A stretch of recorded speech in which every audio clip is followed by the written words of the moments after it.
awesome. And you didn't even mention, and I'd be remiss with all of my pop culture and movie review work, that you now have got an interesting role. You've already done one role, but now you're going to be in a Reagan biopic that drops next year Mm. with really an all-star cast. I mean, Dennis Quaid, he's a beast. I mean, it's just to know that you're going to do a Ronald Reagan biopic. And do you get to sing? What, I don't. I'm not sure what you're allowed to tell me and not. So actually, we get to see you sing, right? You're not just going to be, hey, she's there and she's pretending to sing or whatever. You get to sing. Yeah, it's. I mean, I don't think it's a secret. There's been press about it, but I played the role of a singer back in those kind of big band music eras, and you probably wouldn't recognize me. Oh, awesome! That's even more exciting. Which is fun. And I get to sing a song that my grandfather actually knows, which is funny because he doesn't speak very much English. And the song is in, oh gosh, I mean, I could be wrong, so don't quote me on this, but I think it was Polish or like German or so. It was a really interesting song. I mean, I had to really get those pronunciations as close as I could. Right.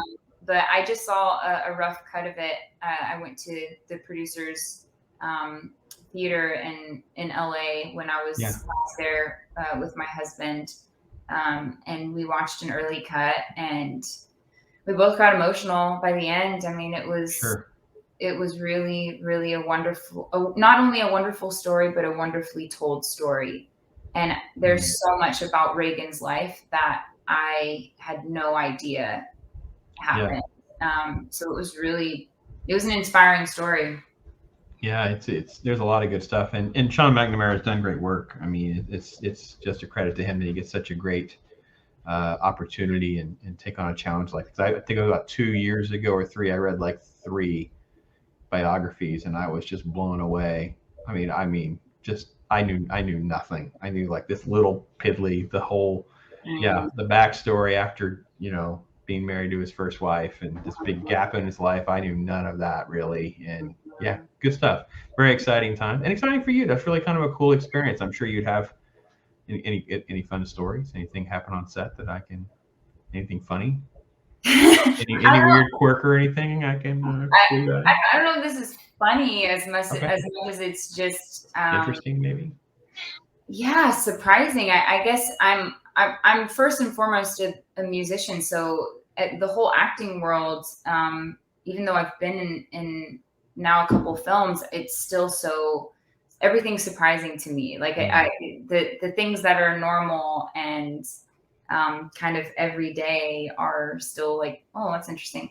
And so even though I'm just in one scene, I mean, I had to be there for a week on set in Oklahoma, and we were staying they had several different locations where the different cast members were staying, but I was staying in the same space that Dennis was staying. And it's this it's like a boutique hotel that used to be an orphanage. Oh, and I know it sounds a little haunted. I don't think it was haunted. Hopefully not. But there was like I don't know what you would call it, a mess hall or an auditorium where the orphans would have their lunches, and it basically looked like a school cafeteria. And it had this beautiful grand piano in the corner. And so each night after I would finish either my rehearsals or wardrobe set, any of that stuff, I was in the midst of recording a couple of demos and then also some vocals for another producer. And so I would go into this room because it was so grand and beautiful, and I would record on my Blue Yeti mic. I would record my vocals and different sounds. That's the one. And that's so awesome. It's so cool. And then one night I had wrapped pretty late, and then the next morning one of the staff was like, "We heard you playing piano last night. That was so beautiful." And I was like, Oh, I don't play piano. I really do not play piano. I mean, at all. I play guitar, but just I look at a piano and it's like everything is symbols. I don't understand it. And they were like, no, you were in there like at midnight, right? And I was like, midnight. I mean, that's when I went up to my room and I was like, this place is haunted. I know there are some orphan ghosts up in here playing that piano. I was so scared. Turns out it was Dennis Quaid. The midnight performance. As soon as I was going up to my room, he was coming down and he would take over that room and he would play. But he was a night owl. He'd be playing from like midnight to 2 a.m. And he's actually a really brilliant pianist. So, yeah, that was just a funny, like, I'm like, oh, you're getting credit for Dennis's work. What I hear. Yeah. I was not going to take that. That is so funny.